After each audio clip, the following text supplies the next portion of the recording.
राजर्षी छत्रपती शाहू महाराज यांच्या जन्मस्थळी त्यांच्या जीवनकार्यावर आधारित वस्तुनिष्ठ संग्रहालय म्हणजे खऱ्या अर्थाने समतेचे प्रतीक आहे, असं प्रतिपादन सांस्कृतिक मंत्री आशिष शेलार यांनी केले. लक्ष्मीविलास पॅलेस या शाहू महाराजांच्या जन्मस्थळाच्या वास्तू संग्रहालयाचा लोकार्पण सोहळा शेलार यांच्या हस्ते करण्यात आला. शाहू महाराजांचे कार्य उल्लेखनीय आहे. सरकारने या संरक्षित स्मारकाला दर्जा दिल्याने हे शहर राष्ट्रीय इतिहास पर्यटनाचे केंद्र बनावे अशी अपेक्षा आशिष शेलार यांनी व्यक्त केली. खऱ्या अर्थाने अतिशय आनंदाचा सोहळा आहे. देशाच्या इतिहासामध्ये समानता, संपूर्ण आयुष्य शिक्षणाला, पायाभूत सुविधांचा विकास, पर्यावरण, प्राणीमात्र ते अभियांत्रिकीपर्यंतच्या सर्व विषयात आणि त्याहीपेक्षा जास्त विषयात ज्यांनी काम केलं, मूलभूत काम केलं असे आमचे छत्रपती शाहू महाराज यांच्या वस्तू संग्रहालयाचं उद्घाटन झालं आहे आणि तेही त्यांच्या जन्मस्थळी लक्ष्मीविलास या पॅलेसच्या भागात झालेला आहे. आनंद याचा आहे की यामध्ये लोकसहभाग मोठ्या प्रमाणात आहे. या वस्तू, याच्या प्रतिकृती, सर्व ऐतिहासिक प्रसंगांचे दस्तावेज आणि माहिती अशांशी परिपूर्ण असलेले वस्तू संग्रहालय लोकार्पण करताना आनंद होतो. आणि स्वाभाविक आहे त्या कार्यक्रमामध्ये संभाजी महाराज असतील आणि आमच्या सर्व सहकार्याने काही ना काही मागण्या त्या ठिकाणी उपस्थित केल्या. मला आनंद होतो आहे की जी एक मागणी आम्ही पूर्ण करू असं आश्वासन मी आज दिलं आहे. ते म्हणजे रायगडच्या परिसरामध्ये खननामध्ये आणि सर्व संदर्भ गोळा करताना ज्या वस्तू ऐतिहासिक मौल्यवान सापडल्या त्या ASIच्या अखत्यारीत आहेत. ASIच्या अखत्यारीत असलेल्या या सर्व गोष्टी आमच्या ऐतिहासिक आणि जगण्याच्या प्रेरणा देणाऱ्या आहेत. आमच्या छत्रपती शिवाजी महाराजांच्या पावन स्पर्शाने पुनीत झालेल्या आहेत. त्या सर्वच ज्या गोष्टी ASIकडे असतील त्यासुद्धा सर्व कायदेशीर प्रक्रिया करून लोकांसाठी खुल्या केल्या जातात. या ठिकाणी हे जे म्युझियम उभा केलेलं आहे याचा लोकार्पण सोहळा झाला आणि या ठिकाणी शाहू महाराजांच्या काळामध्ये वापरलेल्या ज्या वस्तू आहेत, वेगवेगळ्या फोटोग्राफ्स आहेत, वेगवेगळ्या प्रकारची मॉडेल्स आहेत आणि वेगवेगळ्या प्रकारचे त्यांनी जे भव्य काम केलेलं आहे ते सर्व भव्य काम हे वस्तू संग्रहालय पाहिल्यानंतर आपल्याला निश्चितचपणे बघायला मिळतं. आणि हे वस्तू संग्रहालय करण्यासाठी आदरणीय नाना वसंतराव मुळीक असतील किंवा आमचे इतिहासकार मित्र इंद्रजित सावंत असतील किंवा मालोजीराजे, संभाजीराजे आणि छत्रपती शाहू महाराज असतील, या लोकांनी प्रचंड मोठी मेहनत घेतली आणि मेहनत घेतल्यामुळं आज या कोल्हापूर ठिकाणी शाहू महाराजांच्या या वस्तू संग्रहालयाचं लोकार्पण सोहळा झाला. आज आम्ही खूप आनंदित आहोत. त्याचं कारण असं की शाहू महाराजांनी केलेल्या कामामुळं आज आम्ही उभे आहोत. मग त्यांचं ते शिक्षणामधलं काम असेल, शेतीमधलं काम असेल किंवा समाज सुधारणेचं काम असेल, देशभरामध्ये आज परत एकदा शाहू महाराजांच्या विचाराची गरज निर्माण झालेली आहे. आणि या काळामध्ये शाहू महाराजांचं हे जे म्युझियम आहे हे त्याचं जे लोकार्पण सोहळा झाला त्याबद्दल मी सर्व जनतेला धन्यवाद देतो, सर्व लोकांचं स्वागत करतो. आणि महाराष्ट्र बहुजन आघाडीचे अध्यक्ष मी प्राध्यापक डॉक्टर अनिल माने आणि माझे सहकारी प्रकाश उलसवार, प्रमोद उपरीकर सर, जत्राडकर सर आणि सर्वच नागरिक जे इतिहासप्रेमी आहेत, शाहू महाराजांच्या विचारावरती प्रेम करतात, अशा सर्वांना धन्यवाद देतो आणि माझं विचन थांबवतो. धन्यवाद. तर शाहू महाराजांची जी कारकीर्द आहे ती संपूर्ण कारकीर्द या वास्तू संग्रहालयामध्ये उभी राहिली.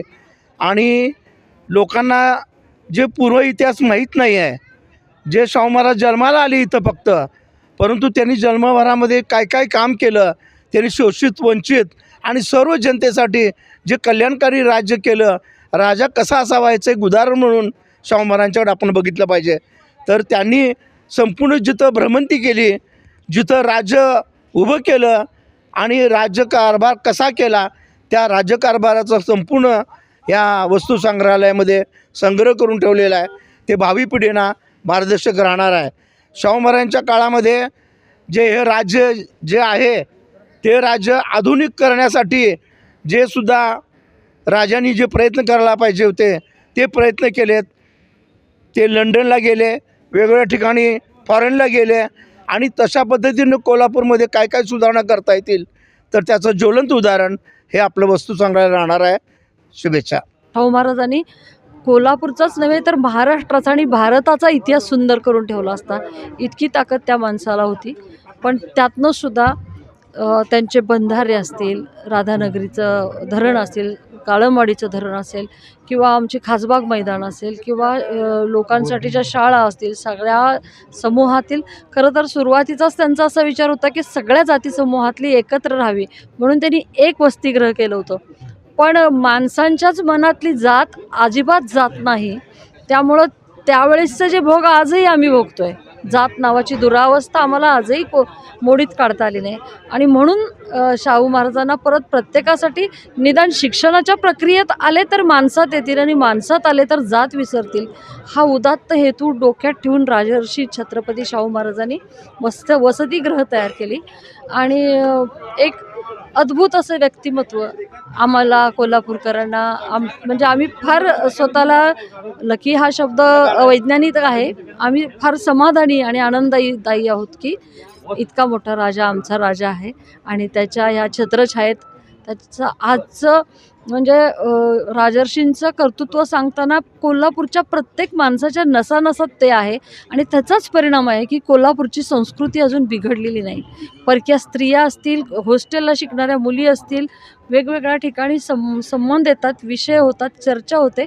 आमचा रिक्षावालासुद्धा राजर्षी छत्रपती शाहू महाराज डोक्यात ठेवून जगतो. त्यामुळं आमच्या कोल्हापुरात येणाऱ्या प्रत्येक स्त्रीचं इथं संरक्षण होताना दिसतं. मग स्टँडवरून हॉस्टेलच्या ठिकाणी यायचं असेल, स्टँडवरून घरी जायचं असेल, कोणाला मदत करायची असेल, तसा राजा जसा दिलवालोंगील हे दिलदार होतात, तसेच राजर्षी छत्रपतींचा विचार घेऊन आमची माणसं जगतात. कुठल्याही संकट प्रसंगी सगळं पणाला लावून काम करून देणारा आमच्या कोल्हापूरला जी संस्कृती आहे ती फक्त राजर्षी छत्रपती शाहू महाराजांची आहे. आणि हाच विचार सातत्यानं आज पिढ्यानपिढ्या आज चंद्रसूर्य प्रत्येकाच्या डोक्यात जावं म्हणून हे जे संग्रहालय जे झालं आहे इथल्या आमचे सावंत इंद्रजित सावंत असतील, नाना मुळीक असतील, अगणित लोकांचे यामध्ये हात आहेत की हे संग्रहालय झालं पाहिजे. नाना तर उपोषणाला बसले होते की जोपर्यंत मी संग्रहालयाला हात लावत नाही मी तोपर्यंत हां. तर ते आव्हान त्यांनी स्वीकारलं. नानांना उपोषण मागं घ्यायला लावून ही इतकी सुंदर वास्तू तयार झाल्या, त्याबद्दल आम्ही खूप कृतार्थ आहोत, धन्य आहोत. आणि हा नेमकाच विचार सगळ्या जगापर्यंत सुंदर जाणार आहे. आणि वैज्ञानिक दृष्टिकोन, संविधान, मानवतावाद हा लोकांपर्यंत पोचण्यासाठी हे संग्रहालय फार मोठं काम करणार आहे. Thank you very much. धन्यवाद. त्यांच्या जीवनचरित्रावर वस्तू संग्रहालय असा जो लोकार्पण सोहळा संपन्न झालेला आहे, प्रदीर्घ कालावधी लागला. जसं आपण ऐकलेलं आहे, शाहू महाराजांच्या व्यक्तिगत जीवनात त्यांना अनेक यातना भोगल्या आणि त्यांच्या हयातीनंतरसुद्धा आम्ही काम करत असताना गेले 18 वर्ष सातत्याने पाठपुरावा करत असताना खूप आम्हाला अडचणी आल्या. पण ठीक आहे, देर आहे लेकिन ठीक आहे. आणि आज हा कार्यक्रम होत असताना हे जे संग्रहालय उभारलेलं आहे, हे संग्रहालय शाहूप्रेमींच्या लोक चळवळीतून उभारलेलं केंद्र आहे. आणि हे खरं याचं महत्त्वाचं श्रेय आहे. कारण शाहू महाराजांचं जे कार्य आहे हे एका कुठल्या समाजापुरतं मर्यादित नाही, मानव जातीच्या उन्नती करत आहे.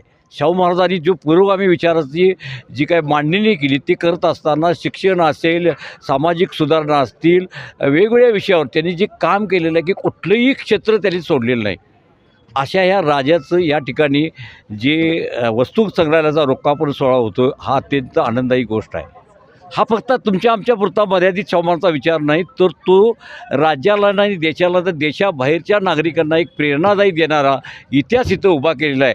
आणि त्या इतिहासाचं निश्चितच समाजाला उपयुक्त असं होईल. त्यामुळं आजचा हा लोकार्पण सोहळा आम्हाला एक समाधानपूर्वक असा झालेला आहे. आणि आपण या ठिकाणी आलात अशाच पद्धतीनं लोक या ठिकाणी जास्तीत जास्त येऊन शाहू विचार सर्वदूर पोचावा एवढीच माझी भावना आहे.